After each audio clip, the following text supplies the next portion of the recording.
From the carriage window, the scenes blur with snow and blend with my strange, transitory state of being. Churches and hills, beaches with their solitary walkers, then wintry copses, all seen at a distance, all awaiting some signal to move on. Beside me, Edward has his head turned to the opposite pane. We do not speak, but I have learned already in the year we have been together that he is a man of few words, a man of restrained action. This suits me well, because there are many things of which I can never talk, and secrets that must be kept. The term husband still feels remarkable on my tongue, as if it were a foreign word of which I had only a vague sense of meaning. But we have managed well so far, even if love is not part of it. I recall what my mother said. "Do you think marriage is about love? He may not be handsome, but he's rich, and you won't need love if you have money. But mind him well, men are fickle." I have not seen signs yet that Edward is fickle, and I've come to think a marriage without love must be safer than one that relies only on the heart's mercurial nature. Agnes sits opposite, our son asleep and red-cheeked on her lap. I swallow and turn away because John makes me think of you, and I squeeze my palms tight until my hands ache and the feeling passes. Of all the things Edward must never learn, he must never learn of that. "What is the time?" I ask. Edward reaches for his watch chain, his clever fingers elegant inside the gloves. His movements are unhurried, almost languorous, but he cannot hide the burr of excitement that is lodged within him and his eagerness to return to Guardbridge. We still have a long way to go.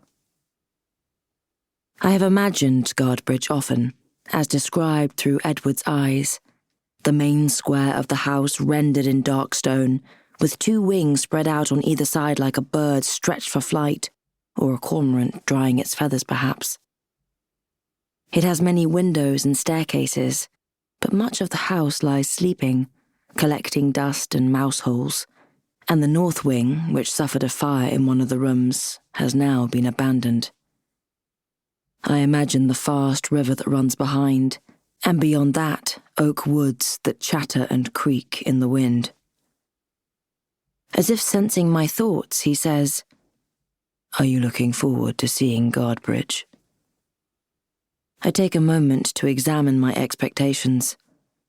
Arrival will mark an escape from the condemning gaze of my parents, and more than that, at Guardbridge I will begin again. It is many months since we began our bridal tour in Bath, where the days passed too quickly, and the late winter sun left no shadows, and then the early bleed that had us confined to town. I think back to the long confinement in Moordock Street, and the hours I had lain watching shadows play on the ceiling and wondering whether the child inside me would live or die. The sound of the doctor's rap on the door, his cane rattling into the umbrella stand, and the click of heels as he mounted the stairs. One thing I am sure of is that I am sick of rest. As we travel further into Yorkshire, we reach wilder country, with rocky tors and birds that circle high in the white cloud, and all the time the snow slips down, softening sound until the journey falls into the slow drifting territory of dreams. When we finally hit the moors, the sky is full of shadow and I am wide awake. The wheels tick against the newly iced surface like a faulty clock. It is dusk. The sun is low and the moor catches the glint of afternoon light. Fires of red sunset on the frozen surfaces. I cannot stop shivering. "See that copse?" Edward says. "Beyond there is where I used to go for plovers' eggs, and that mire is where Ned's horse went down." It is as we turn a corner banked with trees that Guardbridge comes into view. Trees ring a crumbling wall, and in the garden are the shapes of bushes and statues. But it is Guardbridge itself that draws the eye.